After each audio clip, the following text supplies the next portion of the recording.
اعوذ باللہ من الشیطان الرجیم بسم اللہ الرحمن الرحیم اللہم صلی علی محمد وعلی آل محمد۔ السلام علیکم ورحمۃ اللہ وبرکاتہ۔ سورہ بقرہ کی آیت نمبر 43 سے ہم ترجمہ شروع کرتے ہیں قرآن پاک کا۔ اللہ تعالیٰ فرماتے ہیں and establish prayer and give zakah and bow with those who bow in worship and obedience۔ اللہ تعالیٰ فرماتے ہیں نماز قائم کرو، زکوٰۃ دو، اور جو لوگ میرے آگے جھک رہے ہیں ان کے ساتھ تم بھی جھک جاؤ۔ نماز اور زکوٰۃ ہر زمانے میں دین اسلام کے اہم ترین ارکان رہے ہیں۔ تمام انبیاء کی طرح انبیاء بنی اسرائیل نے بھی اس کی سخت تاکید کی تھی، مگر یہودی ان سے غافل ہو چکے تھے۔ نماز با جماعت کا نظام ان کے ہاں تقریباً بالکل دھرم برہم ہو چکا تھا۔ قوم کی اکثریت انفرادی نماز کی بھی تارک ہو چکی تھی، یعنی کہ جو الگ الگ نماز پڑھتے ہیں انفرادی طور پر، وہ بھی اس سے دور ہو چکے تھے، اور زکوٰۃ دینے کے بجائے یہ لوگ سود کھانے لگے تھے۔ آیت نمبر 44 کا ترجمہ کر لیتے ہیں۔ Do you order righteousness of the people and forget yourselves while you recite the scripture? Then will you not reason?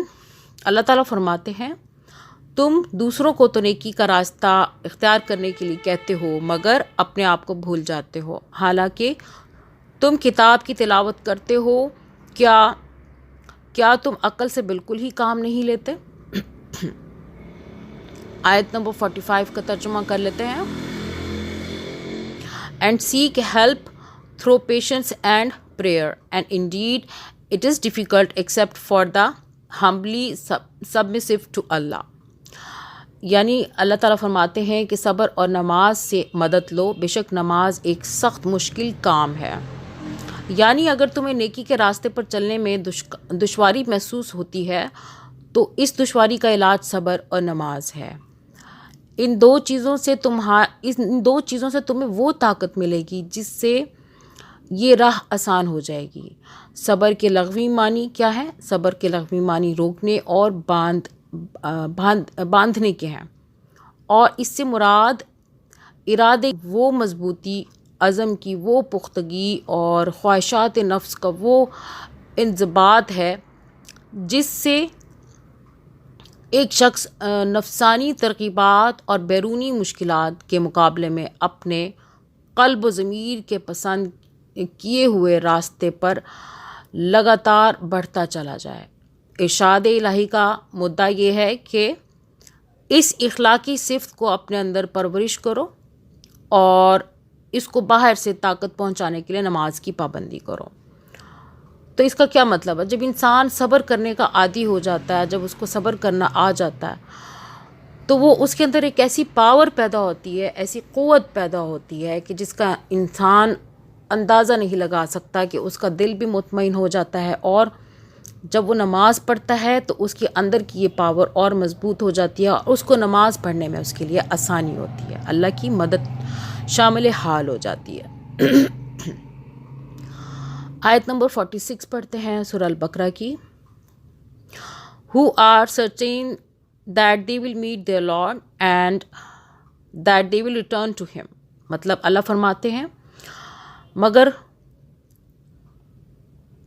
ان فرما بردار بندوں کے لیے مشکل نہیں ہے جو سمجھتے ہیں کہ آخرکار انہیں اپنے رب سے ملنا اور اسی کی طرف پلٹ جانا ہے۔ یعنی جو لوگ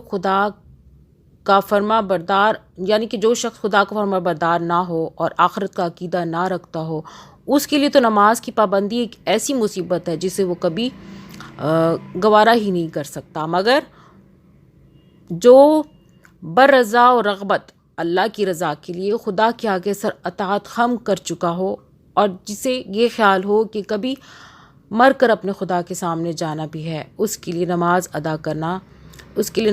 ادا کرنا نہیں بلکہ نماز کا چھوڑنا مشکل ہے۔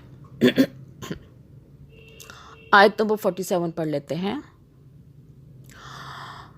O children of Israel, remember my favor that I have bestowed upon you, that I preferred you over the world's peoples۔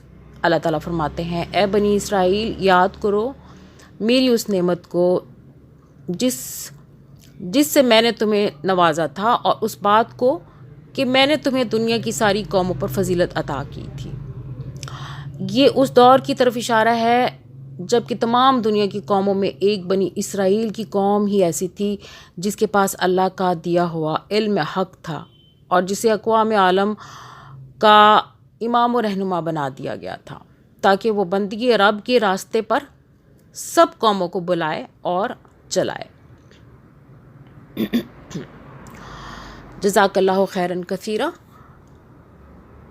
امید ہے کہ میری تمام پیاری پیاری طالبات قرآن پاک کے ترجمے کو بہت غور و فکر سے پڑھیں گی، سنیں گی اور اچھے طریقے سے سمجھنے کی کوشش کریں گی۔ اللہ تعالیٰ آپ کے ہمارے دلوں میں قرآن پاک کی روشنی پیدا کرے، اور اللہ انشاءاللہ تعالیٰ جو بھی جذبے کے ساتھ قرآن پاک کو سمجھنے کی کوشش کرتا ہے، خدا پاک کی مدد شامل حال ہوتی ہے اور اس کا دل اللہ تعالیٰ کھول دیتے ہیں قرآن پاک کو سمجھنے کے لیے۔ قرآن پاک میں صاف صاف اللہ تعالیٰ نے لکھا ہے کہ جو ہدایت چاہتا ہے اس کے لیے ہم ہدایت کے راستے کھول دیتے ہیں۔ جزاک اللہ خیرا کثیرا۔